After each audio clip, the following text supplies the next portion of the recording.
It's a long day of action here for the Eastern Europe Division 1. 3 best of 3s, but we are towards the tail end.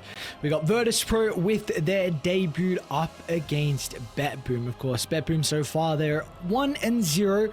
Haven't seen them too much so far. And of course, for Virtus.pro, well, this is going to be a very tricky opponent. Danog in 2-1 and 2-2 against the top 3 teams. They've lost every single series in 2-0 fashion. Hellraisers, 9 Pandas now, Spirit and BetBoom as well. So at least the track record for VP against the best teams is not looking too good.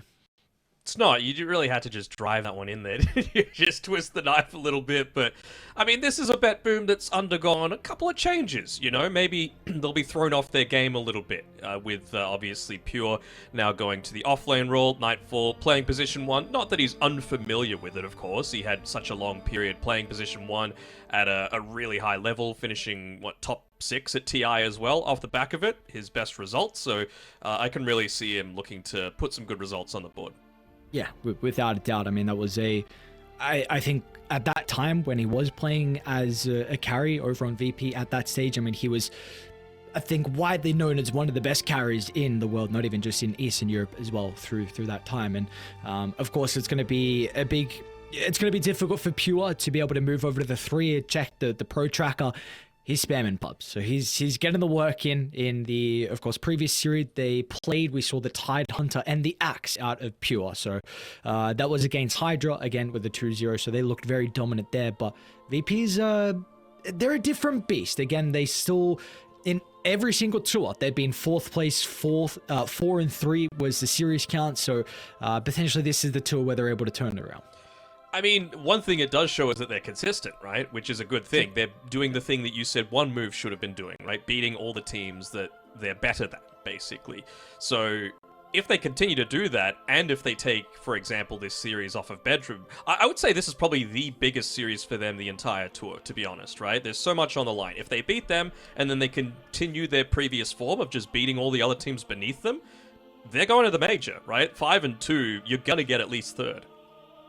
Yeah, without a doubt. So it's just a question of how you're going to be able to perform versus this top team. I mean, VP, again, this is a very different look at Virtus.pro. This is an organization who for a very long time has just been the staple of Eastern Europe. They went through a lot of works with Kralat was the carry in Tour 1. They had Ducalis there as well instead of F&G. So the second tour is just the first kind of iteration with this real new roster. But there's people that, it's not really maybe star power's not the way to put it, but like if you look back at the old, previous VPs, players, Lil, Roger, Ramsey, Solo, like really that's the staple players, I should say, of Eastern Europe. But for what they have now for Virtus.pro, this is some of the young guns starting to come up in the scene. You gotta replace seems kind of harsh as well, but you got to have the new blood flowing in as well, right? Because they've got these crazy new ideas. They come up with these new unique strategies, and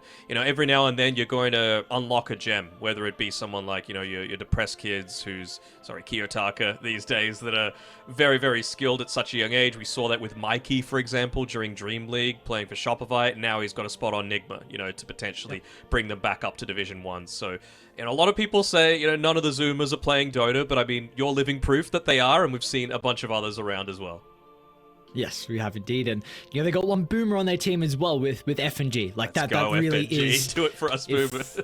Do it for all the boomers, and he's someone who's been around in the scene for quite some time. So at least you've got 4 young guns. I'd say honestly, this is probably maybe a little bit more experienced out of some of the other ones. I mean, Squad's very new. Kiritich has been around for a couple of years, but in particular, I noticed he hasn't too much experience, but at least he had LAN experience with BetBoom, where we saw, with the previous year's DPC, with battling out over at Stockholm, at TI as well. So at least he's had that, and compared to some of the other players like Squad, again, Kiritich, Sayush. So maybe that's something that they can look to work with. I think it's very important to have that mix, right, of old blood and new. You can't have all the same. I think it's very important to at least have one experienced player, either as a player or as a coach. Probably a position 5 is the most ideal, just because you can help with the drafting, you can help with the experienced head at talking to the players after games, but also the in-game calls are very important to have in terms of the overall macro play. But, we saw from Namiga, for example, they don't really have that in-game player, but they've got someone like J4 coaching them, who's been, part of the Eastern European Dota scene since 2012. He has been around for a long, long time on teams like Power Rangers and Vega Squadron and all these other ones that have been and gone. But clearly he's still providing a really solid foundation for a lot of these younger players to be able to play off of.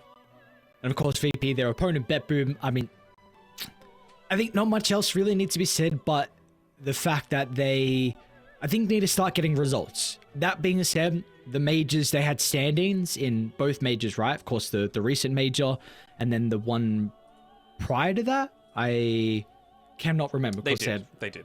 I don't remember. I think. Yeah, they did. I just don't remember who filled in for them. So, of course, that looked very dominant in the region, but once they got out of it, a little bit unfortunate with some visa issues. Again, though, I've said that this could get to the stage, maybe it already is, where it's like the elephant of China, where this is a powerhouse, 5-man, incredibly talented, a lot of, I think, people really believing that they are some of the best in their individual roles, and it's just, we'll see if they're going to be able to click. Again, in the region, they look incredibly strong, but we need to start seeing some results elsewhere as well. I remember back, in Tour 1, where they had that undefeated run as well, there was that stat that was continuously going around where Save and Nightfall had won 17 out of their past 17 matches when they were playing together. And obviously, that's taken a bit of a hit in recent times. They had a bit of a rockier Tour 2, but I'm sure they want to right the ship, get that back on board. And again, Nightfall position 1, maybe that's the way to be able to do it. If I'm wrong, I just double checked. It says the whole roster was there at Lima. Okay. So I think I know what it was. It was Pure was ill. Like, he was quite ill at the time when he was actually at the event. So maybe that was that's right, putting them off their game. So we shall see. Again, I'm always a big fan of watching them, like you just said, with a record of Nightfall and Save, and I think it's good to see, Toronto Tokyo with how he's continuing to fit in as a position 5 as well, like the development from him moving over to the 2 to the 5. I know he's been doing it for a while, but just trying to lead this kind of young team. They are still very, very young. And I remember when, for example, Miro was talking about, Team Spirit used to do a bunch of vlogs when Toronto Tokyo was playing. I hope they do some more because it was really insightful stuff. He was talking about how the person that's enabled him to grow the most was Toronto Tokyo, even just playing from that mid-roll. Whether that's, when he needs to start making the rotations. Oftentimes you see the 2 and the 4 playing together once the lanes start to dissolve. And I would imagine that Toronto Tokyo is doing that for someone like... GPK is a very good mechanically skilled player, but he still is relatively inexperienced relative to Toronto Tokyo, right? So it's going to be maybe a bit of that calming influence that he's going to be able to put in over him, and I feel like it's still a really good pairing to have someone like that has the experience of winning a TI, knowing what it takes. Is that all it is? Just the fact that Tokyo's won a TI compared to GPK? Because I feel like he's very experienced. GPK's been around for a while. He has, but it's like a period of sustained success, I think that's something that GPK never really had. He has, extremely high highs, but then he has periods where, you and I were casting them during the regional qualifiers, that last series, where he goes mid on Morphling, and he's, buying a Midas 10 minutes in because he's getting crushed really hard off the back of some rotations. So having someone stable there like Toronto Tokyo, who had its long period where... it never really felt like Spirit when he was playing there were tilting, And if they were, they didn't show it. And I think that's the big thing, is that knowing that your behavior can bring the rest of a team down, hopefully that's something that they can address. I just want to see them firing on all cylinders, the full team, without any illnesses or anything like that. I still think that they can really make some surprises happen at LAN events. I do as well. Again, with the caliber of plays that they have.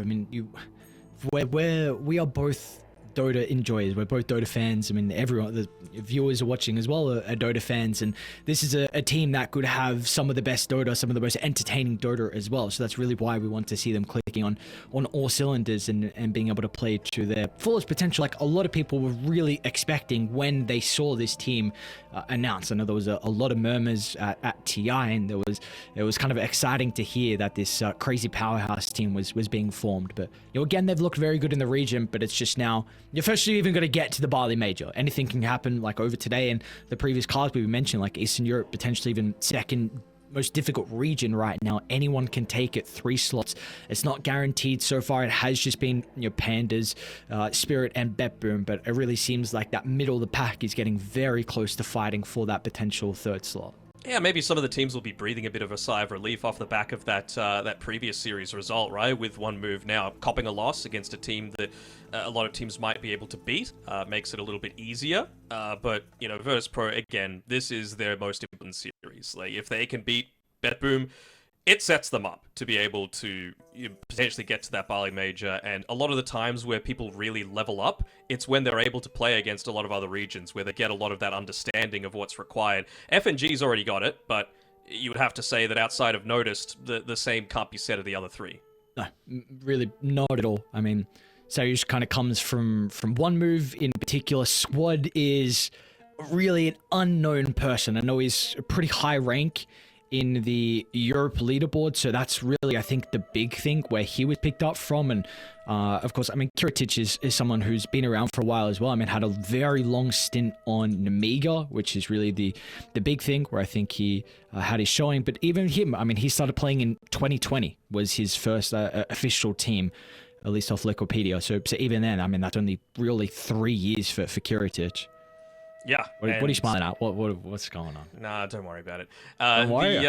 It's just, I love seeing people that just come out of nowhere, and then just go for this crazy aggressive style. Like, you've got some players that, because they're less exposed on the world stage, they'll do some stuff that people are like, that's crazy, because it's... A lot of Dota is like very regimented and flowcharty these days. That's why I'm so happy for the patch, because a lot of what was understood previously just goes completely out the window. But even with that case where everyone's kind of on the same page to begin with, you get people that like go for a super deep dive, or you get these mid laners, for example, starting to rotate towards the wisdom runes, for example. That's not something that was done at the start. It was really just the job of the supports to be invading, if at all. But now we're seeing, these heroes that have movement spells like the Puck. You see people go for super deep dives to maybe snipe the Tormentor as well. Just little things like that, I think, are what VP in particular are going to need to be able to take the W. Yeah, because it's going to be a difficult W, I should say, if they're going to be able to find it. Again, track record against the best teams at the moment in Eastern Europe hasn't been the greatest, but it's just potentially a little bit longer of a time for this team to be together, building that chemistry, scrimming a bunch and hanging out on a new patch as well. Maybe it's what they need. Maybe this 7.33 is their patch for the boys on Virtus.pro. It would be good to see this organization back towards the top as well, considering, again, this has really been the main org for Eastern Europe. I mean, there's your Wind Strikes, your Empires, to name a few. There's a lot of others as well, but VP really have all the crowns. But we are underway for our first draft of the final series. I'm excited to see some differences between these two teams, because they definitely, BetBoom have their own real identity. It's going to be exciting to see what Virtus.pro's is as well, because again, we are yet to see them so far in this 3rd tour. Yeah, so a lot of unexposed form, which could really be in their favor, like if you don't know what they've got on this new patch, then you can't really address it quite as much. Whereas, BetBoom, obviously, they played the major on the patch, so they're going to be, a little bit more understood, I guess you could say. The thing is as well, I'm going to need your help for this. So, sure. One of the issues that playing against Nightfall is that the man can play anything, right? Like, anything. He was Yatoro before Yatoro was Yatoro, just having the biggest spread of hero pools in the entire Dota ecosystem. So I'm kind of wondering, like, what is more important, first or second pick? Is it more important that you just take away his ability to be able to respond to everything? Or is it more important that you get that response because he's just going to be able to make whatever work, I'm just not sure what how I feel about that. I don't know as well, because I think with some of the best teams, I think there's a lot of value with first pick, because then you get a potential Deucer, one of the more broken heroes, and the 8th pick, then you can follow it up with another like core and look to really use that to your advantage. But then there's a lot of value with second pick, because like you said, if you've got a really big hero pool, you're able to get those favorable lane matchups. So for BetBoom, I'm not quite sure. I actually didn't see the priority for this game. I'm not sure if you remember what it was, but I didn't see who had it for this game in particular, which could have given us maybe a little hint at maybe what they prefer. I mean, I still wouldn't be first picking Deucer. I mean, it's a ballsy play for sure, but maybe they're just thinking, look, if they look to remove some of the bigger counters, man, this is something that Toronto Tokyo has been spamming the Undying, so I think it gives them a really solid lane for starters. I mean, Magnus laning into an Undying doesn't feel that great. Obviously, he's not a strength hero anymore. He's a universal hero, but still feels kind of nice. Actually, is he? Is he strength? I'm forgetting. He's universal. Okay, cool. 10 seconds But even then, like, I guess they were banking on the fact that, look, they're not going to pick, like, first phase Invoker. They're not going to pick first phase Pangolier where we can respond to it. They're not going to pick an anti-mage. I was thinking maybe a Wind Ranger might have come out from Virtus.pro, but clearly they didn't go down that route either. So it kind of feels like this Deucer just hasn't been counted despite the fact that it's first pick. 10 seconds remaining. Besides the Deucer, 5 seconds remaining. I don't dislike it, but I would have preferred a different 8th for BetBoom, just because I feel like I don't see as much of the value out of the Undying. I feel like you would have been able to still get that hero regardless at the 16th, 17th, and you picked it into... Sky is top 3 laning supports against the Undying, without a doubt. So it's just interesting they put a lot of priority on Toronto Tokyo's Undying here instead of, again, like we see often where you close out the first phase with the core. So not saying it's right or wrong, it's just obviously they have a lot of priority on trying to pick up Toronto Tokyo's hero early, gives them a very strong lane. You're not going to lose that Undying Deucer, they're going to be chilling. Yeah.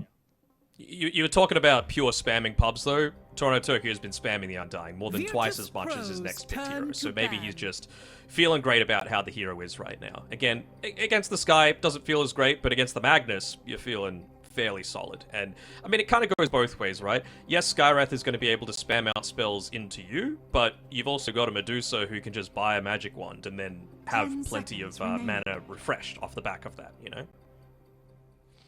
5 seconds So we'll see. remaining. We'll see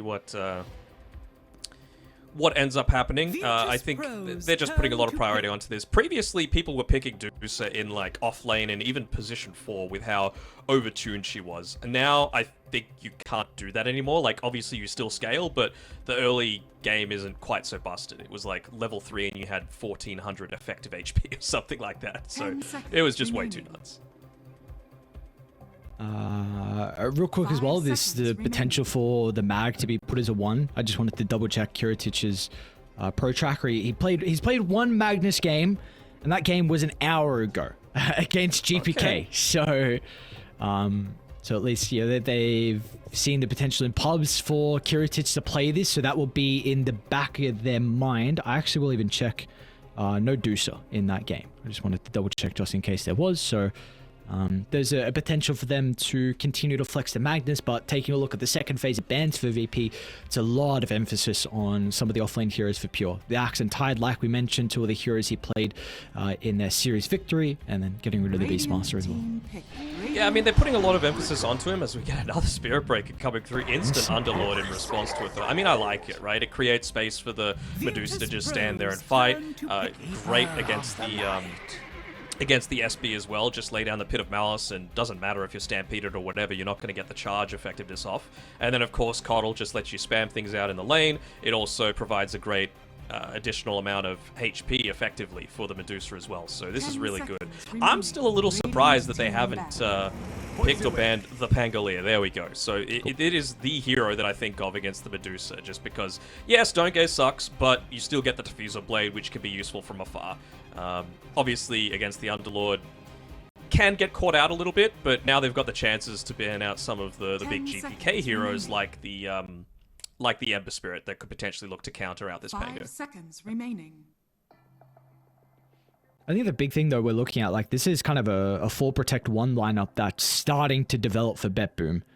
You've got a lot of waves to buff up the Medusa with the Chakra, the auras for the Underlord. You're giving Medusa a good lane with the Undying as well. So really, I think for me, the hero I'm looking at for GPK, like you definitely, I feel like you need Initiator, or again, you're just playing off the back of Medusa getting incredibly farmed and everyone's sitting behind her. So it seems like he kind of has to fill a role of how they're able to start fights and even some stuns as well.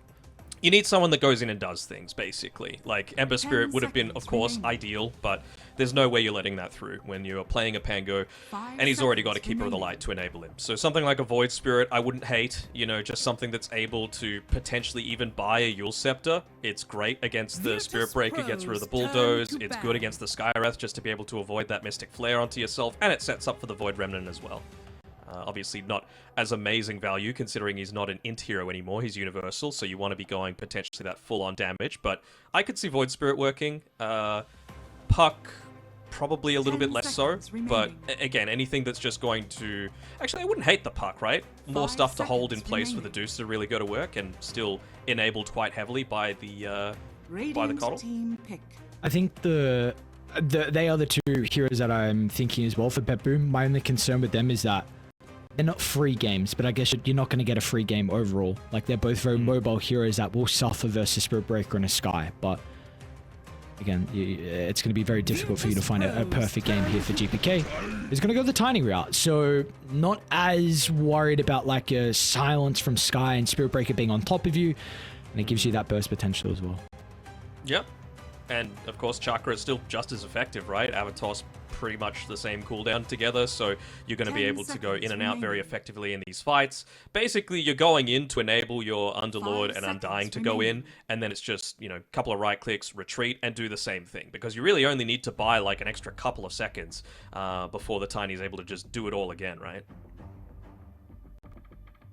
So what do you do now into this? Still need a position 1, you need... Like, percentage is good against the Tiny and the Underlord, but it's terrible against the Medusa, right? We've only got mana to be able to play around with, so what position 1s can you go against all of this? Like, I mean, it's unorthodox, but could a Timbersaw work here? No, they're going to go the Luna instead. I really wouldn't have hated the Timber against all of this, with all the bursts that he would have been able to do. I guess they don't really have anyone that's going to be running at you, right? Other than the Tiny. So it's just about surviving that initial burst and allowing Kiritich to, again, just standard man fight. But you're giving up a pretty heavy range disadvantage against Nightfall, right? He's going to be able to stand far away and be able to deal with you quite easily. I wonder how much as well the being unable to level up stats before level 6 is going to affect Kiritich. Like, I know you, most of the time you're probably going to be putting points into, you know, Lunar Blessing and like 1 point in Lucid Beam and maybe 1 point into the Glaives, but I've seen Lunars that just try and go into stats if they just want to be super farm heavy, which, I mean, he's going to need to be if he's going to have any hope of keeping up with Nightfall and Medusa. I mean, it definitely has that potential if they're able to find stacks, though. Like, this is one of the few heroes that you can farm at a goddamn rapid rate, and could even buff up the lanes as well. Like, I'm really interested to see what this Lunar Blessing is able to do for VP early on to help out. I know they nerfed it a little bit for the teammates, but maybe that could be enough to help offset some of the difficulties they could have with the strong Undying Duso lane, and we shall see. It's definitely an interesting last pick. Is it going to be enough for Virtus.pro to be able to find this game 1 victory? What do we think? Real quick, yes or no? I'm going to say no. You're going to say no. All right, well, we shall find out with the draft this set. First, a word from EGB. Bets on esports, bets on streamers, impressive bonus system. Welcome bonus up to $600. Cashback, artifacts, regular promotions, daily giveaways. Try yourself as a bookmaker. Great lines. EGB.com, more than just a bookmaker. So even though you said no, Mr. Oracle, I want to hear what you feel like is kind of the path to victory for Virtus.pro. even though you feel like BetBoom has a bit better of a lineup? Like, what do we feel like they're going for with this die draft? I mean, to me, it's all on the back of Soyush having a great game, right? Like you said before, Undying, great matchup against it, right? Because of how much spam the Undying is doing. So if Soyush is able to, pressure out Nightfall, make him not able to lane quite as easily. Have a look at Nightfall's item build, though. Same as what you've got on the Underlord, but Wand into Triple Iron Branch feels pretty damn great. Just to be able to survive through a lot of that. And, well, the other thing with... you mentioned before the Lunar Blessing obviously providing a little bit less to allies, but it provides a lot more to you. And it's not really like VP have gone for this style with, a Visage and a Marcy and all this sort of stuff. Really, the only one that's going to get benefit out of that is probably the Pango, and maybe the Magnus once he gets into like an Echo Saber or something like that, from the full-on bonus damage that can just affect the other side of the map while you're farming away. So I really feel like they just picked this Luna on its own merits, but I'm not sure how strongly I feel about its potential to be able to contest into a Medusa. Also, this is another one of those instances, right, where, again, we didn't see if it was BetBoom picking first pick or if they picked Radiant, but if it is the case that they picked first pick with the thought of going this Medusa first, maybe it's because they were on the Radiant side as well, right? I mentioned before about some of these auras that the neutral camps provide. Bottom of the map provides the Well-Wishers aura, which is 1.5 mana regen. Feels great for a Medusa to be able to have that. The 4 HP per second that the Mighty Minds buff provides you, pretty much useless for her. So to me, it's a hero that is infinitely better on the Radiant side compared to Dire. There's not still an advantage in the jungle, right? Not that I've noticed. I mean, there is, but it's nowhere near as strong as it used to be, basically. Like, you can still farm multiple camps a lot quicker just with how close the main jungle is, but just having an additional 5 camps provided to you really just means that, look, you can move around pretty easily. And that can be offsetted by things like I just mentioned, right? With the carries that use mana quite effectively. Like illusion heroes that just want to be spamming out their illusion to maximize their farm, or a Medusa, which, again, uses mana incredibly effectively. Nightfall even going for an early Bassi ring just to enable not only himself, but Toronto Tokyo as well. Radiant's courier has been killed. Yeah, I feel like Bass is pretty core now on Medusa. I've seen a lot of the... I thought Falcon Blade was core as well throughout the major, but it seems like it's starting to fall a little bit out of popularity from what I'm seeing recently with some Deuce's items as well. Yeah, I mean, it makes sense, right? It just provides you a lot of regen to be able to spam things out. Ooh, Toronto Tokyo dropping the Tombstone, but looks like they'll be able to walk on away. Soyush is going to be in a little bit of trouble. Just that one zombie following him right now, but should be able to get away.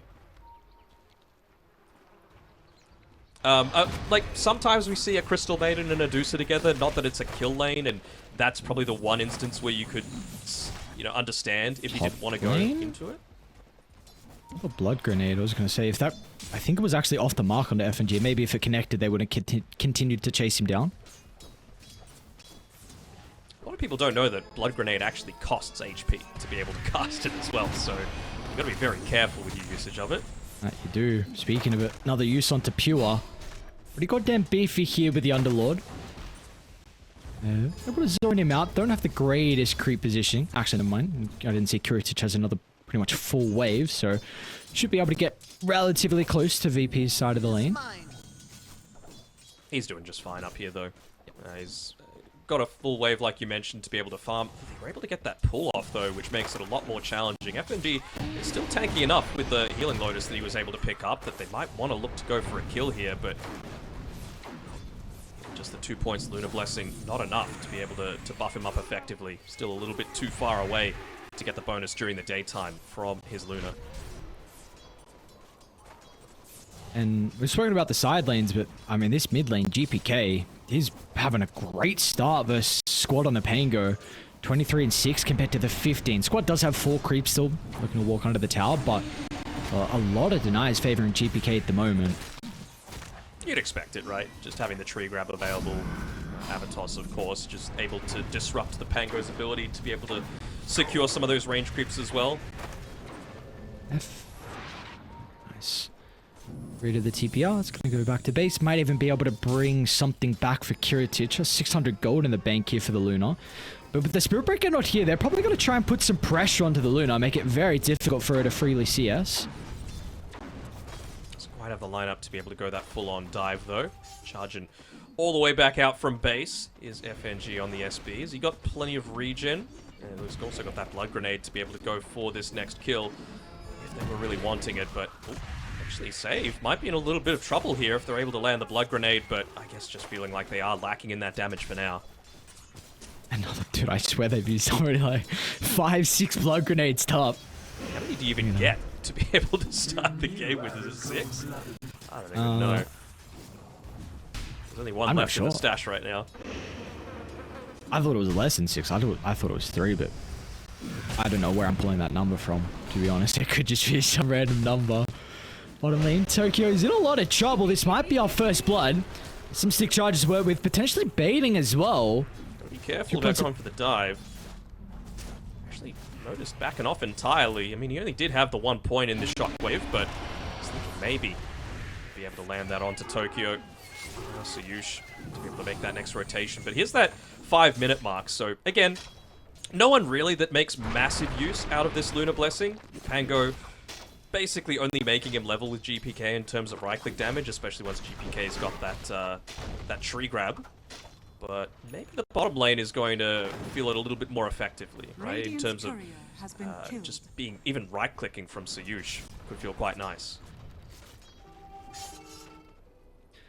Do we feel like we're going to see the lanes dissolve pretty shortly? Because we're still yet to find our first blood, and we've got the power runes coming up in the next couple of seconds as well. Depends what power rune it is, really. Squad and Sayush both going to the same rune, so they're going to be praying that it's bot, and it is. So Gaben smiling on the back of them for now. As, you know, maybe with this Arcane rune, he wants to quickly shove the wave out. Probably going to wait for the next one. Then use the Arcane rune to be able to make a move down towards the bottom side before Dusa hits up onto that level 6, because this is the time that you want to be using that Rolling Thunder to its full effectiveness when you're not just going to get stone gazed and forced away. Yeah, and they're looking at least for a use onto GPK mid. Really good ward setup around this area. Was able to scout out the rotation with Sayush and then even F and G with kind of like the backline stab. So inside both bottom and top are without their support, so both the cores on BetBoom going to be able to have a free couple of waves. And GPK is going to be able to scale a little bit himself too. He's going into the power treads just to be able to do a little bit of right-click damage in the middle of these fights, right? Like just to be able to more reliably get another hit off Tokyo. Yeah, without a doubt, this should be our first blood unless it gets denied to the neutrals. Oh my god, that was super close. A nice attempt with that kind of back step, but nonetheless, it's going to be Virtus.pro that strike first in our game 1. I'm just thinking, like, Skywrath getting it feels okay. You know, like, yes, the Medusa was able to just sit in the lane and farm, but you cannot let an Undying just go and take that Wisdom Rune over for free. It was actually FNG that ended up getting the BetBoom one as well, so nice little experience boost going to the VP supports, and maybe up on this top lane, off the back of that, they'll be able to get a kill of their own. Squad is going to be able to bounce back. Quick U-turn. Nice sidestep though from Pure, but it doesn't look like it's going to be enough. Even Sayush looking to move on top, so the Sky wanting to get even more active to help secure the early game here for Kiritich. GPK feeling confident to be able to man fight into a charging SB. Gonna be another rune down bottom, and GPK looks like he'll be the one to get it too. Top lane, Kiritich is also in a lot of trouble. The double support from BetBoom able to chase down the Luna is pretty goddamn speedy. So with the blinding light, push him out to the left side. Still connects to Kate. Is it enough damage with the level 2? It is. Tokyo finds the first kill of the game for BetBoom, and that was just 2 supports. All they needed. Pure wasn't there, and now they're going to be able to shove the lane out. Maybe he was expecting that it was just the level 1 decay still, right? Not actually having enough damage to be able to go for the kill, but that 40 base damage, it was enough. GPK as well made a really nice play around that mid lane, using the tree grab to be able to slow down the Skywrath mage so that he wasn't able to deny away that regen rune. So we know GPK is no stranger to being able to carry from the mid lane, but I mean, he's set up to be able to make rotations fairly shortly. I mean, with how relatively well the side lanes are going, he can just look to wait up until he's got this Blink Dagger, maxed out toss as well, and then look to make the move. Tower is under attack. Yeah, and meanwhile, Nightfall's still untouched. It's just Radiant's courier has been the power of this hero. Just shove out the lane very easily, go back and farm these two stupid camps right next to it. Die get two stupid camps too, though. They do. Are these camps nearly as bad as the... I'll hold that because I think this, we'll see if F&G might get dived now with this next wave, and we can always charge away, I suppose. Radiant's bottom tower is under But to get attack. even more distance with the blinding light. Do we feel like these two camps next to the safe lane towers are almost as silly as what it used to be with the small camp by the mid lane? I think because of those small camps, people have been very quick to adapt to, like, what is important to be able to have, right? Because with those small camps next to mid, it was like, well, the lane might have gone horribly, but at least I could get this little bit of farm, you know? Kind of feels a similar sort of way. Ooh. Oh. Hopefully it's another pause coming through, and no chain unpause as well. Oh, yes. Toying into the face. It's a DD rune down bottom as well, and I feel like Squad is basically saying, sorry, FNG. Sorry, old man. It looks like you're going to be dying this time around. Got to make sure that I've got this one available to be able to make a play around. Again, like, both teams are waiting for this big timing, right? I've mentioned that the Tiny waiting for the Blink Dagger. Maybe if he could get the last hit onto the Spirit Breaker, he's only, you know, this one last creep wave away from being able to pick it up. But Pango is pretty close to being able to get towards that Diffuser Blade as well, right? Just 1,500 or so. Basically has enough of the Blade of Alacrity already.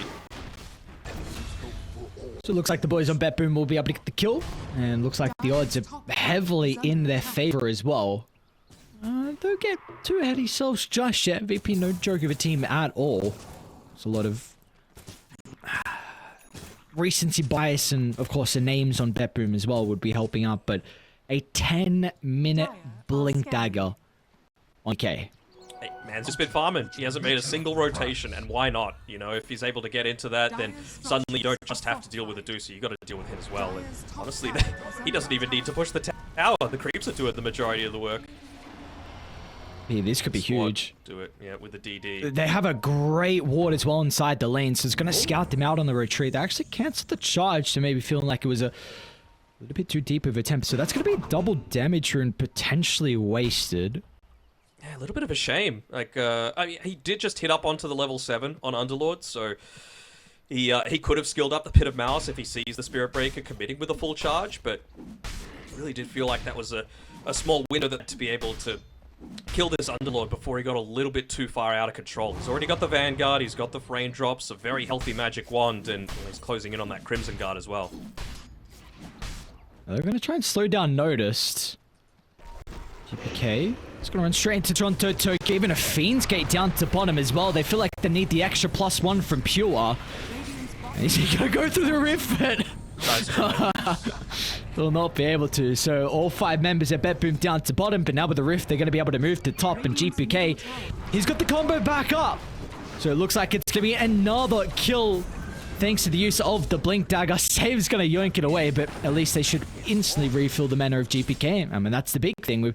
We've seen a lot of the kind of cool combos from the Coddle. We haven't seen Tiny too much, but of course, one of the better pairings with the Chakra as well. Dire's top tower Save is warranted for taking that kill. He wouldn't have had that Avatos combo available if not for him, so he can take what he likes. And they are able to get the tower off the back of it as well. I mean, they're giving basically all of the lane waves to GPK as well, as it looks like they might even make another rotation together back towards the bottom side if they're wanting to open up the map even further for Deucer to just help with taking that tier 1 tower bottom. Almost feels like they might want to set up for that, right? Because you've got the Wisdom Runes coming up in 1.5 minutes, and if they really want to keep the pressure up, put the foot on the throat, that's the way to do it. Heritage? He's pretty tanky, man. What the hell? Dragonlance Strength Treads with the Seeds of Serenity was like 1,600 health. Very powerful man. Huh? That's actually crazy. GPK's got 1,800. Man, Seeds is... That's just tiny. yeah, but the fact that the Luna's like 150, 200 behind is Very silly. This goddamn Seeds of Serenity item. It just keeps getting buffed. It's very, very strong right now. They did make that rotation that I was talking about. I don't think that they're actually going to be able to do much damage into the tower, though, but maybe it's going to be around a smoke that they make around the full site. Notice, though, he's in position to get tossed back. Ango's nearby. Diffuser Blade's completed. VP are pretty strong. Squad's going to try and turn it around off the back of the Rolling Thunder, but the RP is going to connect onto 2 as well. But where's the damage follow-up? Nightfall's going to have an opportunity to pop the Stone Gaze and chase down the rest of Virtus.pro as Kiritich is in some trouble. The Luna wanted to get active early instead of farming, and that's going to come at a grave cost as now GPK finds a toss back onto Squad. It's a pretty decent shield crash, so Squad's able to mitigate a lot of the damage. Pure. It's a T2 tower, brother. Going to be cautious with the Crimson Guard. A lot of mitigation against the damage at the moment. GPK is going to go tier 3. He doesn't know how to stop. Squad still alive. Those strength treads once again saving lives. It's Ayush. He will not have the same fate as BetBoom. Should be able to slowly chase down a 4th. I mean, it's a lot of space getting created. In the end, it might not even get him. Nightfall and Pure aren't really the best heroes at catching up to the sky. So he's going to pop through the portal. Pit. Have the pit. Oh. Root Oh, doesn't yeah, stop here. That's true. Only stuns. I mean, he didn't have a TP, so that was his only option, unless he just wanted to continue kiting them. Might have been a better option, but, I mean, he was still able to secure that Wisdom Rune on Sayush after all of that disaster that happened, so at least they're not falling too far behind on the XP front. Kiritich, even just the point in the Eclipse, I know it wouldn't have done a lot of damage, but a lot of the time it's just the visual aspect. He can't die again, man. No, he cannot. He won't. Him showing up to that fight and dying... Luna is not a hero that plays very well from behind. Like, you have this innate farming accelerator with your glaives, so... Playing from behind against a Deucer, it's not going to be a fun time at all. That was your Diffuser Blade timing as well from Squad, which was very early on, but... Like that BetBoom coming on top, it's a big sigh of relief for them. They can continue farming for a little bit and let this Deucer continue to find all those items. She's got Manta on already 1400 gold in the bank. Yeah. It was a pretty good initiation though, wasn't it? It was, Like, it was. Yeah, you got the RP into the Rolling Thunder, into the Mystic Flare, but it just wasn't enough. It really feels like Kiritich doesn't need to have that Eclipse if they're looking to at least force them to be a bit more scared in these team fights. GPK? BetBoom just ran at him. Wait, they have the gate to be able to connect. They're going to try and target down save for the moment. He's going to be able to keep him healthy. FNG turns with another strike. Coddle's still the #1 target. They should be able to secure the kill with the help of the Rolling Thunder. They'll even get the secondary support in Toronto, Tokyo, but the cause on BetBoom. Looking to try and chase the members of VP, but it looks like they will be able to get away. Notice and Squad duking out next to the Lotus pool, and meanwhile Kiritich wasn't involved as well, so he was continuing to find some farm across the map.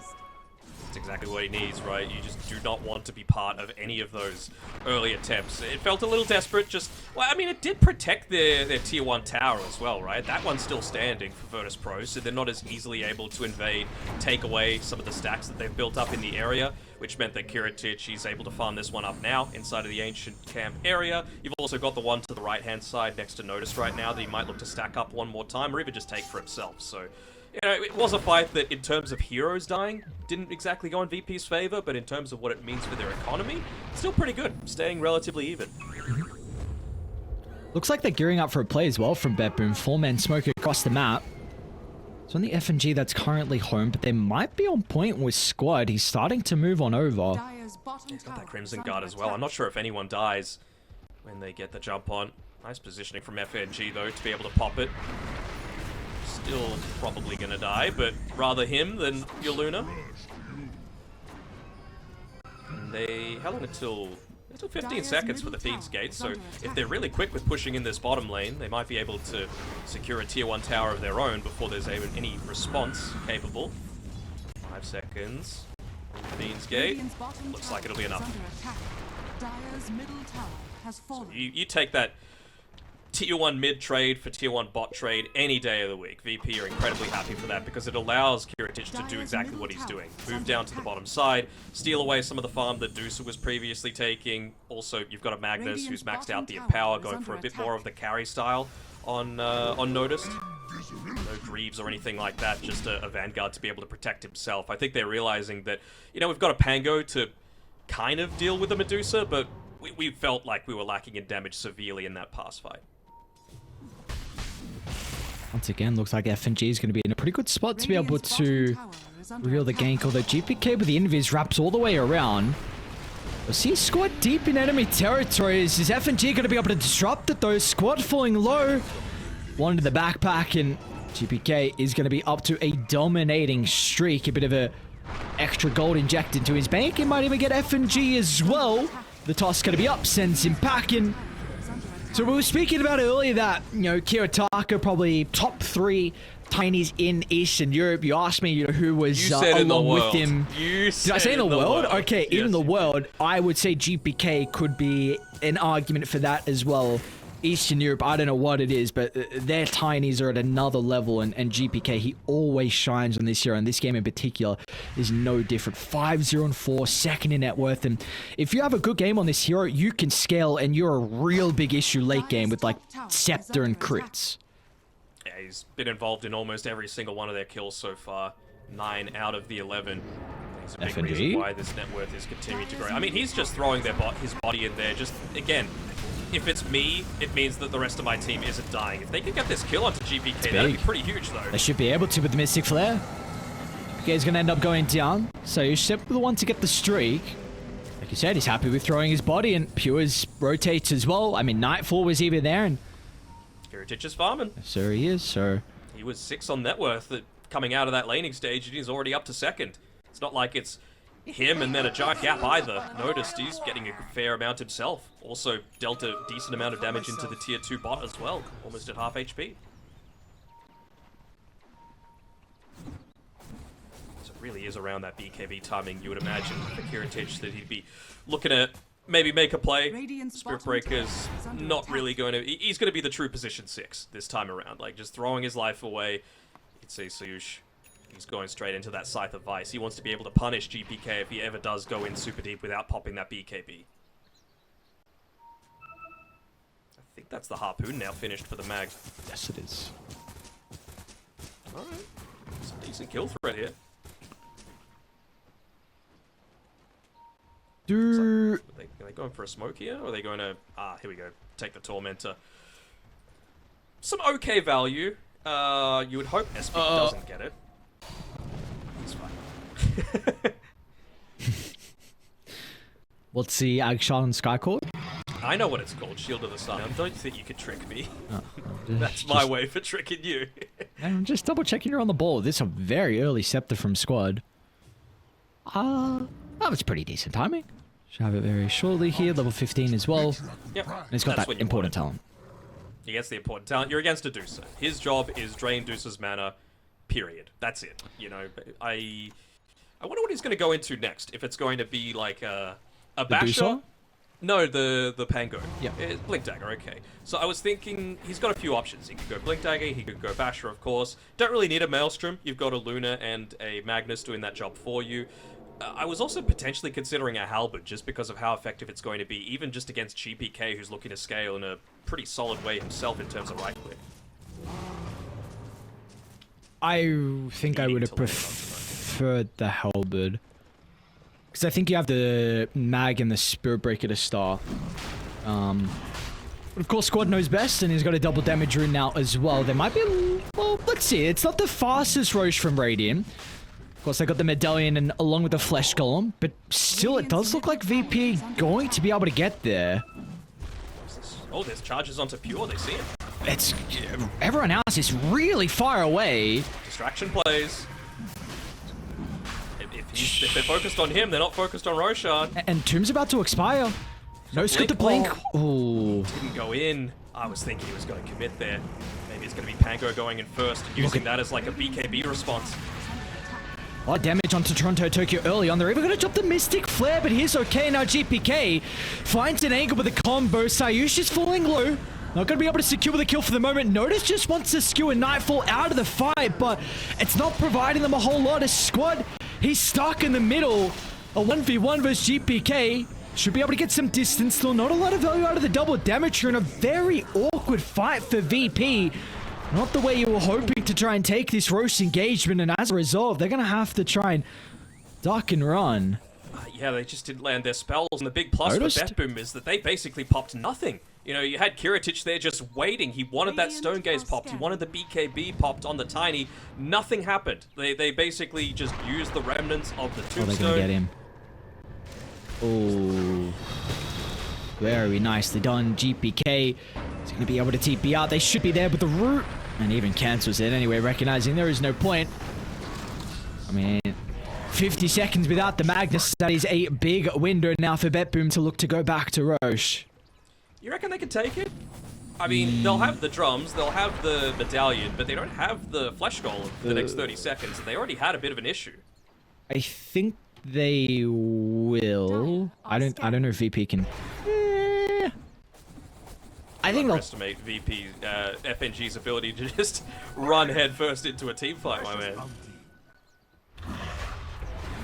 Looks like they should be able to. Radiant's middle tower is under attack. Dude, so she's just waiting at Radiant's secret shot for the Deuce to buy something on the courier. Actually, a little bit away for that demon edge, so he's gonna be waiting for a while.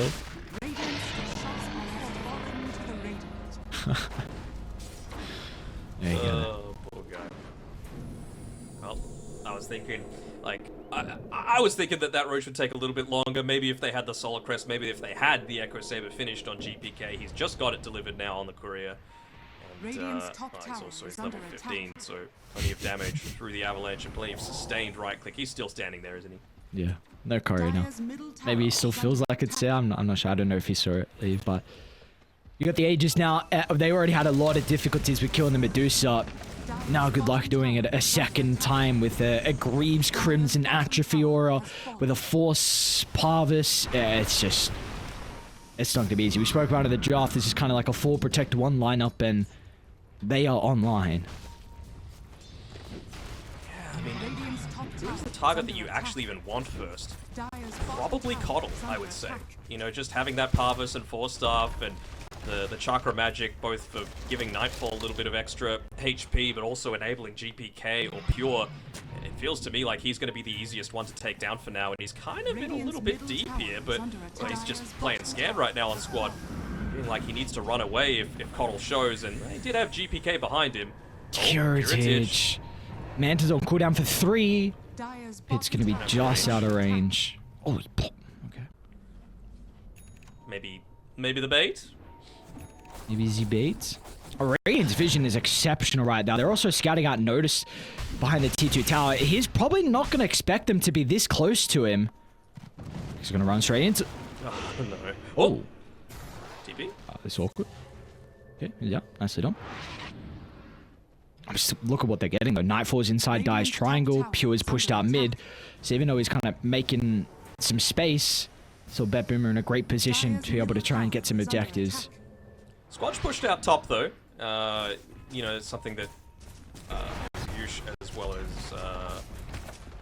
Squad were looking to do. But of course, you've got Save there. Coddle probably the best support at being able to just keep lanes in a really good spot. Of course, if he eventually gets the Aghanim Shard for himself, he can just use the Boots of Travel and recall at any time. And of course, you've got the Underlord to be able to play around with as well. So that, on top of all the vision that you mentioned previously, puts BetBoom in a really good spot just to be able to pick people off consistently. So you're basically reaching the point now on VP where you're going to be forced to fight together. I think maybe 2.5 minutes is all they've got. Just wait out that Aegis, get your level 3 Eclipse, get the Crystallis finished up, and then you can look to go.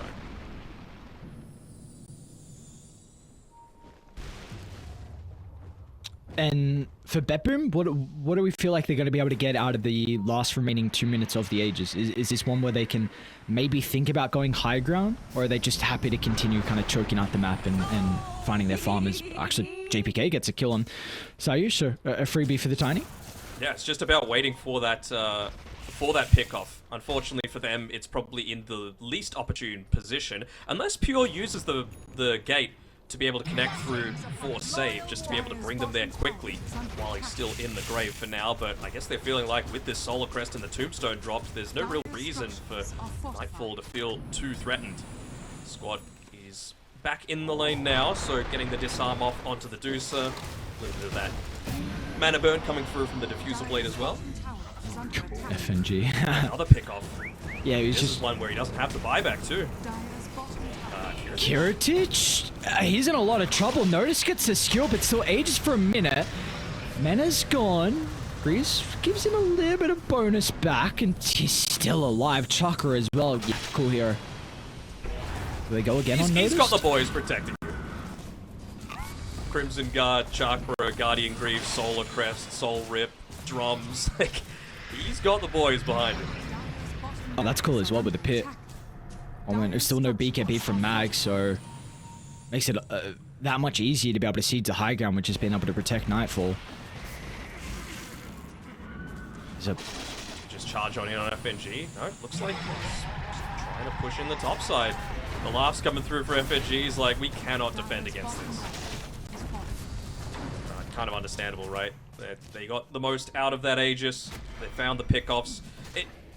High ground is still the place where throws can happen. You know, we saw it in the one move versus the Mega game, and we had the potential to see it there, just if they went full-on 5v5 against a Magnus. But not making that mistake, making sure that there was a pickoff or two before they went for that play. This is a big opportunity. Two heroes show top. I mean, the age is just expiring. They had the ward as well, so FNG finds the charge, but the rest of the team are just a little bit too far away. Notice is still under the cover of the smoke. Great use from Pure at the ready. Mag will still be able to escape into the river, but they're not done with him just yet. Without GPK nearby, though, they won't be able to close the distance. I was about to say they're going to need to make a decision real quick. GPK, with that unsurety, was able to reach it up. This could be a big kill. That's a lot of their auras, a lot of the sustain.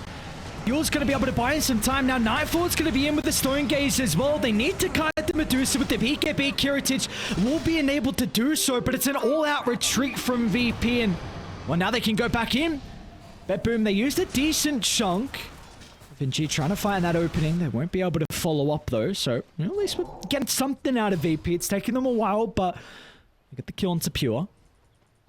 Even with that, Yule Scepter to be able to save himself from the brunt of the damage coming through from the Eclipse. He ends up getting taken down just because, again, it's not all on one hero. Like, yes, Kiritich is very farmed, but you've got Magnus dealing a decent amount. You've got the Pango consistently just bouncing around inside of that Rolling Thunder. He even got hit by the Stone Gaze full duration, but I mean, he was just incredibly tanky off the back of a shield crash. No nullifier buyers on BetBoom either, really, so he is never really going to feel in too much danger.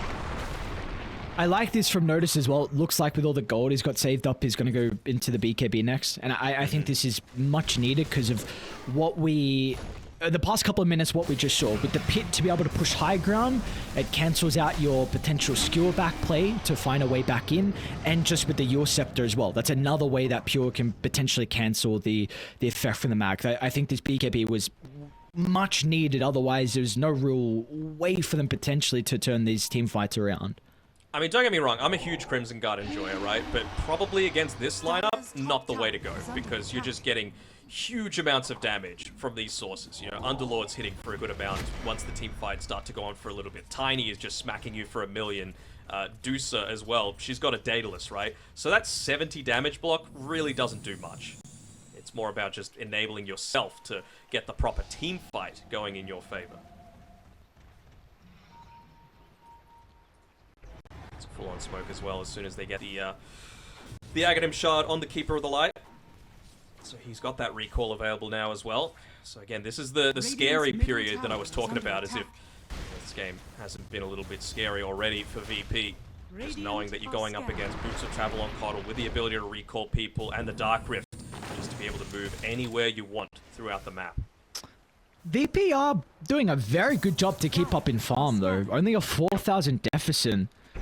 We kind of have to... We're at the stage now where we need to be speaking about late game and who we feel like scales better. Is there a side you'd be more comfortable going into the later stage of this game one?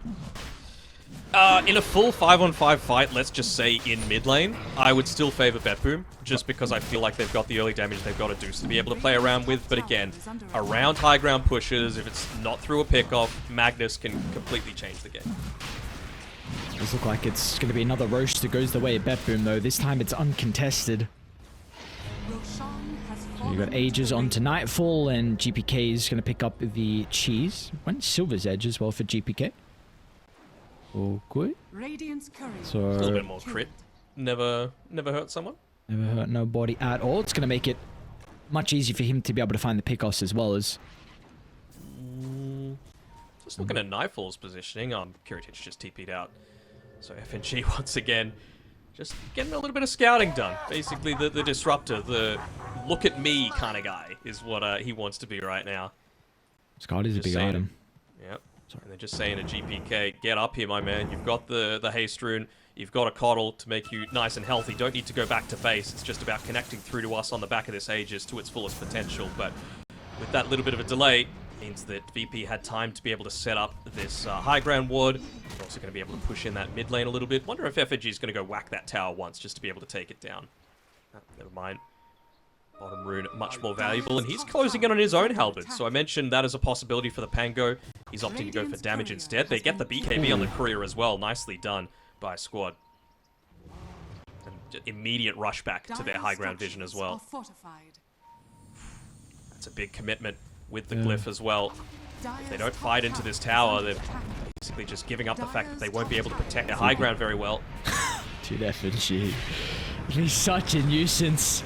Gonna be able to get out of the pit. Squad's in as well. It's a lot of damage onto the Tiny. They're gonna even drop the RP as well. GPK is out of the equation. It's all on Nightfall. They're doing a good job to kite the Deucer. Of course, she's the one with the Aegis advantage. They want to deal with the supporting cast as best as they can. So Nightfall, though, they might even deal with the first live without committing too heavily. The men are starting to fall low. Notice, once again, another skewer. It's on to Pure this time. Virtus.pro taking team fights incredibly well. They got a charge before the smoke as well. Got a glimpse of VP. So they got a glimpse of BetBoom on the retreat. They're going to be fast enough, though. Oh, he might be able to yoink away that Wisdom Rune. Oh, FNG, come on, my man. You had experience on offer, but he realizes that, look, it's more valuable that I don't give up that unreliable gold. I get the halberd, and well, now they're going to have a few more issues with being able to deal with them. Again, it's just that vision advantage, right? They were playing around vision the entire time. Even a really solid tombstone being dropped by Toronto Tokyo, it doesn't equalize it. It really seems like, in that fight in particular, they have a huge mag issue. Firstly, do you agree? And if you do, what do you feel like BetBoom need to do to address that? They need to be the ones to get the jump for a change, right? Like, they were the ones that got gone on in the first instance. They were able to pick them off pretty early on into the piece, and they weren't able to kite around those big spells, right? You want to be able to run away from the Eclipse. You want to be able to run away from the Rolling Thunder, but they just were in a compromised position where they didn't understand fully where everyone was.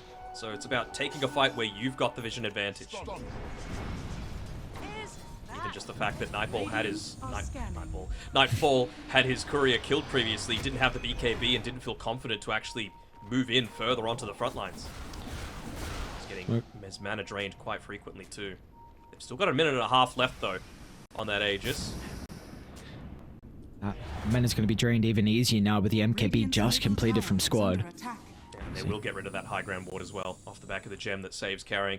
He gets the charge in onto them though. Has to be very careful with completing this one, considering that... You know, I know FNG's fearless, but that one was a little ballsy, especially with no one at the moment revealing on the map.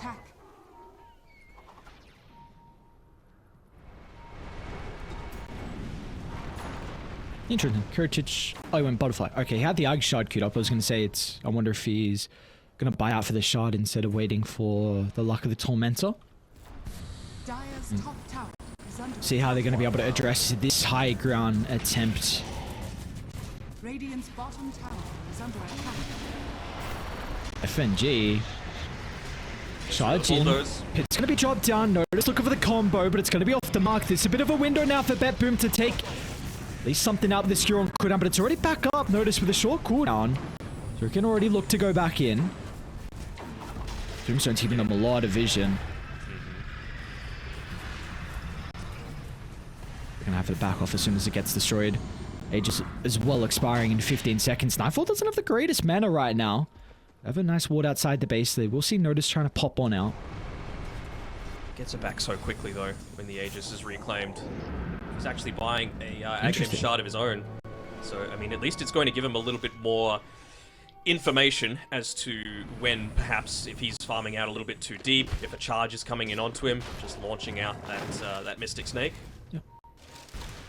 I mean, again, their map movement is still really good on BetBoom, so they've got the potential to perhaps use this Medusa as bait. You know, say that she's in a really horrible position, but a Dark Rift just behind where they're looking to make the engagement onto, they can get a turnaround kill. DPK just finished the Scepter, so you have that tree volley and also the level 20, so even more damage for him to be working with.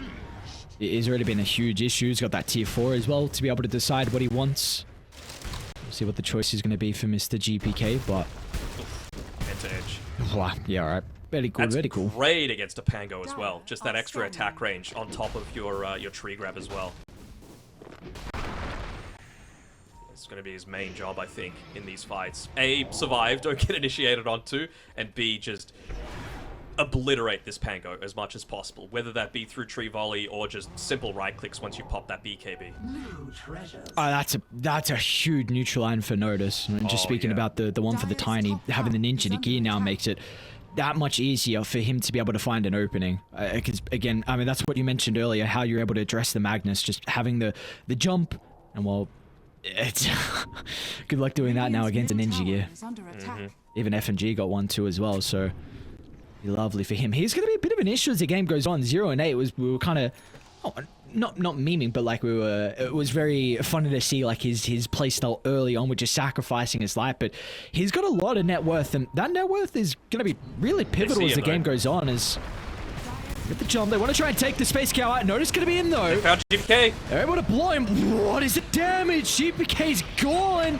And our Nightfall might be in some trouble as well, but do they want to dress the Deuce for the rest of the heroes? Again, we've seen Prior. EP looking to try and avoid as best as they can. Fight off the fight. Deal with everyone else and then leave Nightfall to last. The momentum is completely swung, even though they have this full set of barracks on bottom. We really haven't seen BetBoom being able to really crack what VP are dishing out recently. They've even got Creep still in the base, slowly assaulting the buildings, but I mean, it really is off the back of Noticed, isn't it? Some of these skewers have been amazing. It's all enabled by FNG. You know, that time around, he went in a little deep. It was under the cover of a Observer Sentry combination, but he's so tanky, right? Like, he's got a Ninja Gear of his own. He's got the Planar Pocket as well. He's popping that just for the magic resistance to be able to deal with any sort of initiation onto him. Doesn't even need to redirect a spell.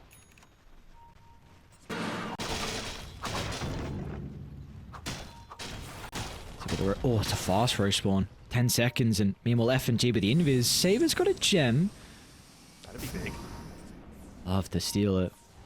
There's no boys, really, though, to be able to help him out. Oh, should have plenty of damage. They're actually going to gate in. VP pretty far away. With a quick kill, there's going to be no response. So gem picked up. I didn't have their own gems, so that's going to be lovely for them to work with now. And you might need to... Yeah, exactly. You might need to buy back on save to contest it, because FNG with the wraparound. The courier. Sweet strike to Nightfall. That's not been what has been working for them prior. Notice is in some trouble, down to half health. Look at all the crits raining in. Notice one mistake, and it's going to cost VP gravely. At least they get the buyback out of the coddle, but yeah, that really hasn't been what's given them the advantage previously. They didn't have the vision advantage, they didn't have that rolling thunder, all the other damage sources to be able to play with. GPK under the ward. Let's see if they're going to be able to blow him up with the BKB activated. Curative still wants to chase him down, but they're going to think twice. Even a defensive BKB from Curative towards the later stages of that little attempt, and this means once again another free Roche is going to go the way of BetBoom, and potentially a Scepter for Nightfall as well. We spoke about his Ag Shard choice. Well, now that's going to be buffed up even more with the blessing potentially given to him. It's going to be so solid. And, well, now's the time that Borsayush probably wanted to be standing over at the secret shop. Almost has that MKB finished as well. So a good way to be able to address, of course, the butterfly that you've got on the Luna. Isdusa has approached close to critical mass, you would have to say. Dropping the treads. Chi still on the ground. Toronto Tokyo saying thank you very much. He might need to pick up the treads, actually. Yeah, he will. Drop it outside of the Roche pick. Thank you, bro. Maybe next to the outpost. That's a good support. I mean, there's maybe Nightfall told him to do it, but he Back. knows. Oh, yeah, he doesn't have it. So you mentioned as well, like the recipe for success so far, Mag, you can't go on the Deucer, and as soon as she does, we just saw what happened. She dies instantly against all the crits. GPK is able to dish out the damage along with Nightfall, and you give up a free Roche. So if that happens again for VP, their potential to defend high ground is going to be off the back of somehow an incredible Rolling Thunder. I almost wonder as well, like, what... with Luna, what talent are you going to go at level 25 as well? Is it all about finding that initial pick-off, so it's about the Eclipse? Whoa, what's going on? Smoke on smoke outside the base. It's an early Hex usage. GPK is going to jump in. It's not enough damage with the tree vault at the moment. Still with the crits, it's going to rain down. They'll kill off the Sky. A great start for BetBoom, but they did commit pretty heavily. Disjointed between the two. Squad's going to be able to get rid of Save. A very messy engagement overall, but GPK, once again, this time with the crits, they'll hold them into place. The tree volley makes quick work of FNG, and are they considering going high ground 4v4? What's going to stop them? I would say so. I mean, you still, of course, have to worry about the Magnus. He didn't use the RP, but he did use the BKB. So you would have to imagine that maybe they're just going to go for that similar sort of strategy that they had when they were taking the tier 3 bottom. Just have the Underlord there, lay down the Pit of Malice, and then what can the Magnus do? No Rolling Thunder to have to concern yourself with. The Halberd, such a short range that if you go into it, you're probably going to get Blink Avatossed back into the Meat Grinder. It seems like they just want to perhaps be a little bit more conservative. Is GPK actually going to be the one buying this Nullifier? Again, I was talking about how they didn't really have a Nullifier buyer, but it honestly feels like they've reached the point where they're going to need to put it on an unorthodox hero like a Tiny. Here we go. So, who is GPK's primary target now with this Nullifier? Always Pango, but if FNG continues playing the way he has, just getting rid of that Stampede is pretty vital too. It means that he's not able to, you know, just shrug it off, get another Shadow Blade away.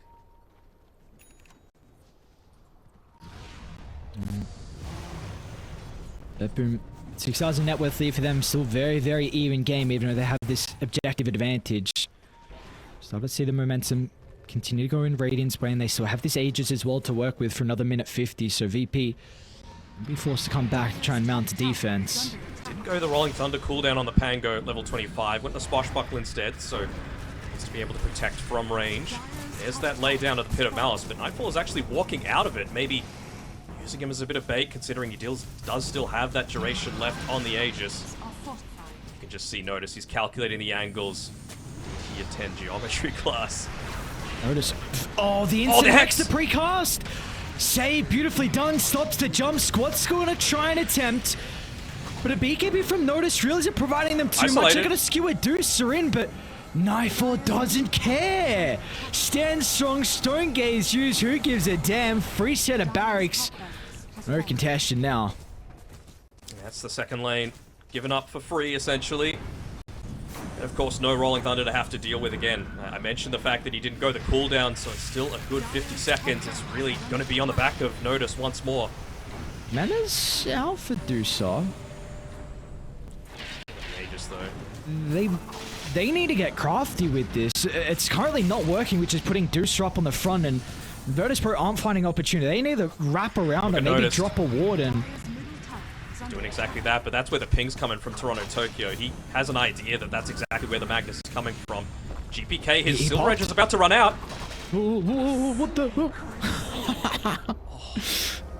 They might go on now with the Aegis expiring. Stoge's still on cooldown for 30 seconds. He could go unnoticed, man. Yeah, but he doesn't have BKB. He can't jump in. True. They'd react with the Yules. That's a big issue. Maybe Yules it needs to be Squad to go. Rolling Thunder's up shortly, so maybe Squad can create some chaos, but the buildings are falling. There we go. Squad's going to start. FNG's going to be in as well. They use the Yules and the RP. It's going to be there to follow up, but no one is getting the right clicks out. Finally, Curative into the middle. The meta's getting drained, but dude, they gave the cheese! Oh, what an individual play from BetBoom. Keeps Nightfall healthy. And now Notice was forced to buy back, but F&G's in some trouble. A toss inside the base helps secure the kill, and yeah, there's some well-deserved tips. Beautifully done, BetBoom. They're going to reset a trip back to the well, and they might go once again. Why not, right? Like, you already got a buyback out of them. There's no RP, there's no Rolling Thunder. Does have a BKB, but without the Eclipse, I'm not even sure if the Luna's able to do it on her own. She would love to have that level 25, just for a little bit of that extra damage coming through in this next team fight. Won't quite have it, though. Still worried about the Magnus. That's how well Notice has been playing, but I think without this RP in his arsenal, he's just not going to be able to do it. They can even just use the illusions. Why not? They got Tombstone now. They've got Flesh Golem. Whoa! Great jump in. Tossed into the middle of the meat grinder. Kiritic. He's not going to be able to survive through an instant use of the buyback, but they just reset. There was still a kill nonetheless onto GPK, so VP are able to find something, but that's still a heavy investment. Notice brought back prior, then Kiritic as well, so use reset, rinse, repeat, go again in a minute or two. I mean, before that fight, the item that Kiritic had queued up was the Divine Rapier. He's still got it. His mind hasn't changed. He needs to be able to output more damage, but whoever they get the pick-off for, I mean, he would love to have that plus a Satanic just to be able to survive in the middle of all of this chaos, but I mean, it's going to be quite some time until he even gets one of those two items. I've almost got the Scythe on the sky, though. 5 gold away. Okay. Very, very close. We'll see what they're able to do with that. I'm not quite sure VP can take a fight once BetBoom gets set up on another push. We've seen just bottom, top, mid. It didn't matter what lane it was. Didn't matter if you had the Aegis or not. When you're in that position, when you're able to set up a formation, it just makes it so goddamn difficult for them to have any opportunity. So I think you have to take a fight outside the base somehow before BetBoom are able to set up. Got to fight outside the base. Yeah, you're exactly right. And, well, is anyone available who they can give this Greater Lotus over to? It might just enable the Spirit Breaker to have that extra little bit of tankiness just to survive for an extra couple of seconds, to let Pango or Mag get into the perfect position. I mean, they're banking on a super quick Roche respawn too, but still 15 seconds until the absolute minimum, and they would have to know this is going on. Top lane pushing in heavily to the Virtus.pro base, and well, someone's going to eventually have to deal with it. At least they've got a Spirit Breaker to be able to do so. He's got the buyback as well, so it's not like he can afford to die, but it's a long one. Unlucky. Unlucky. I think at least one of the Roche were like 12 seconds. I can't remember the other respawns, but I think it was like 20 seconds on the other one. Yeah, some of the RNG favoring BetBoom for them. So VP, they're going to stay around here for a very, very long time. And this is a nice thing, at least with the Spirit Breaker. Like, you are able to clean up waves, even into the super creeps as well, but it seems like BetBoom are pretty aware of what's going on. Mm-hmm. No one showing at all for this long, like 1.5 minutes. It's pretty clear what they're looking to go for. And I want to see if Toronto Tokyo can be the big player of this next fight. You know, he's used to making big plays around that mid lane, but now he's got the ability for people to bunker inside of the Tombstone as well. Oh, they get the instant jump with the Hex, and there's the fall from GPK. You know, it's going to be with the BKB, but the turnaround with the RP connects onto the Tiny, but the damage from they should be able to bring him down, but Kiritic turned to stone. Now Nightfall can pummel into the Luna. That's a dieback for her. Notice he's going to be killed off as well with no remorse as BetBoom. Even though they lost GPK to start, it did not matter. And they should be able to walk it down now. They're not even going to wait for the potential of Roche to spawn. Not sure what happened with the Luna. I'm pretty sure in that fight I saw her have, I guess she bought the Rapier, but it looked like she dropped something before she'd even pick it up. It might be on the Courier or something? Oh, it might be on the cart. Where is it? Dead? I'm not sure. Yeah, no, it's dead. Courier's dead. Where is the Courier, though? That's what I'm... Yeah, because yeah, he absolutely had a free item slot before he died. He only swapped in, I want to say, the Manta after the death. Oh no. Oh god. Dude, I'm scouring the map to try and find it. That's not gonna matter though.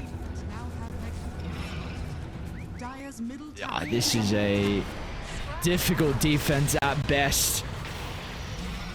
try and do whatever they can. I mean, F&G is just chucking his life out. He's got a buyback. Looking to try and tank some spells up. Another damage with the Mystic Flare and the Swashbuckle. Pure's gonna die. Was a decent chunk used though for just the kill onto Pure. And I mean, that means the rest of BetBoom can turn to just the ejectives. And with the throne exposed, there's not much VP going to be able to do. F&G once again is looking to try and make as much space as possible. 20 seconds until the Magnus is alive. And 20 seconds too long, unfortunate for them. Throne's going to end up getting blown up. And in the end, it was a long game one, but BetBoom are going to be able to come out on top.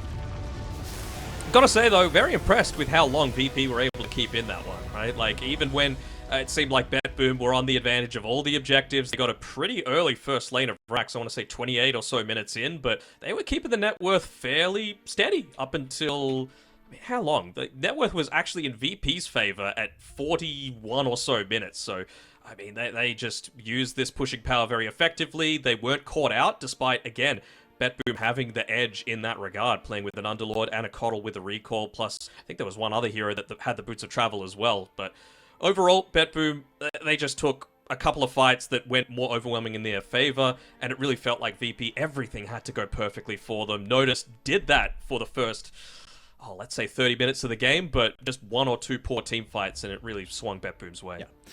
And even before some of those, team fights, we started to see success from VP. I think a lot of props have to be given to GPK. I mean, even I think there was some exceptional Fiends gates early on to be able to have that +1, but in particular, we said that GPK's hero needed to be the one to make space, because with their lineup before the Tiny, it was very obvious they were going for like this kind of 4 protect 1, and he made a lot of movements early on to create chaos, slow down the VP's farm, and enable Nightfall just to be that raid boss deucer like we see time after time. And I mean, now Danog heading into game 2, like, what do you do for Virtus.pro? Because if they have first pick on BetBoom, you cannot let them get Deucer. I mean, we saw what Nightfall was able to do. Maybe they feel like they can counter it instead of going the Mag plus Sky. Maybe they feel like they can address it differently. But if they ban the Deucer, then something else is going to slip through. So what do we think we need to see heading into in game 2, in particular to the bans? Good question, right? Because they had the chances to be able to counter it. We felt like the Pango was a pretty good answer. I mean, Squad only died the one time. He was well. 8-1-6. Yeah, he played very, very well. Honestly, FNG 113-9. It was a pretty good position 5 Spirit Breaker game, right? Like, he made a ton of space for his team. It's just that I feel like you let BetBoom have probably some of their most comfortable heroes, right? It doesn't take a rocket scientist to be able to play the Underlord, so someone like Pure, who's still relatively new to the role, didn't seem like it affected him that much. He played pretty well. He just mass auras. He laid down the Pit of Malice, which we both really liked for that push-in. Toronto Tokyo has been spamming the Undying, gave that to him. GPK is one of the best mid-tinies in the world, gave that to him. Coddle is Save's most played hero, and Deuce is busted. So it's like, I think you just got to take away a little bit of the BetBoom comfort. What more do they need for BetBoom? It's going to be game 1 victory for them. Again, like we were saying at the start of this series, the trend so far and the recent performance from VP, they have lost every single series in 2-0 fashion versus the top 3 teams being Pandas, Spirit, and BetBoom. And well, at least this game 1 going the way of BetBoom means that trend could continue. We're still a very strong performance from them. Let's see if they're going to be able to hit back and send us to a game 3. We'll find out after the break.